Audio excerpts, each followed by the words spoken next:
Hi there, and thank you for your interest in PBRgen. My name is Flip, I'm one of the creators of the tool.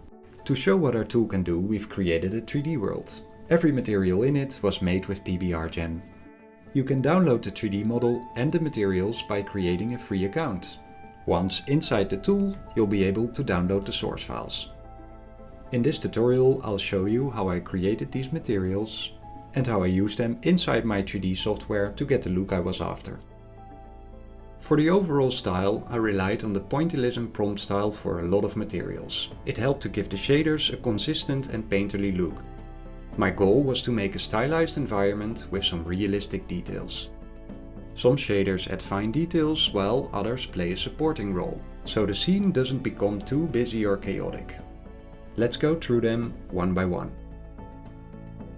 For the seabed and the beach, I created two PBRgen materials that I mixed inside the 3D software. First, I generated a sand texture using the prompt Sand Game Texture. I used the pointillism style and an off-white input color at a 0.4 strength. For the next material, I added a NASA satellite image of the Terkesi oasis in Chad as a style image. NASA has many great public domain images you can use to create unique materials. By uploading to PBRgen, we can transfer the style into a seamless texture. As with all the textures in this tutorial, I fine-tuned the look using the tweak section. Rocks usually aren't very reflective, so I slightly toned down the specular. In my 3D software, I used the UV map for the beach and a triplanar projection for the rocks to avoid visible repetition.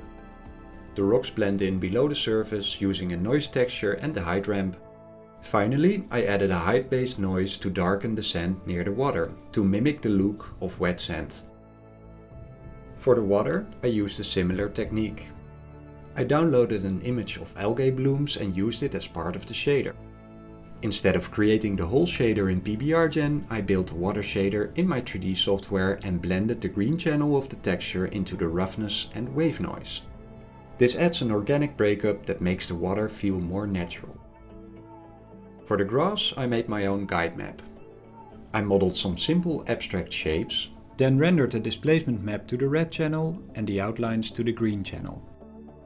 This let me generate several variations of grass textures that all shared the same base shape, great for consistency while layering multiple textures.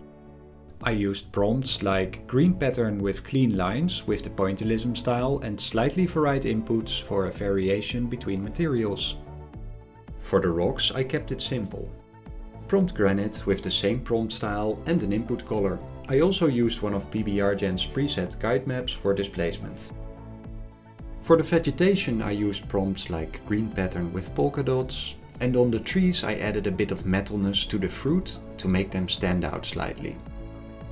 Finally, I created concrete materials that were meant to stay subtle. Using the simple prompt concrete, I made light and dark variations with the help of input colors to add some visual interest without drawing too much attention.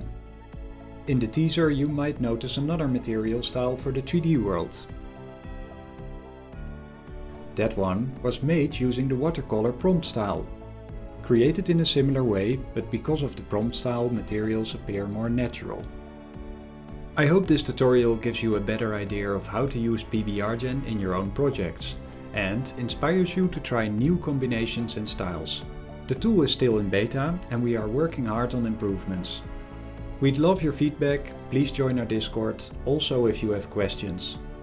Since we're a small team with limited resources, your support really makes a difference. Please consider subscribing to PBRgen.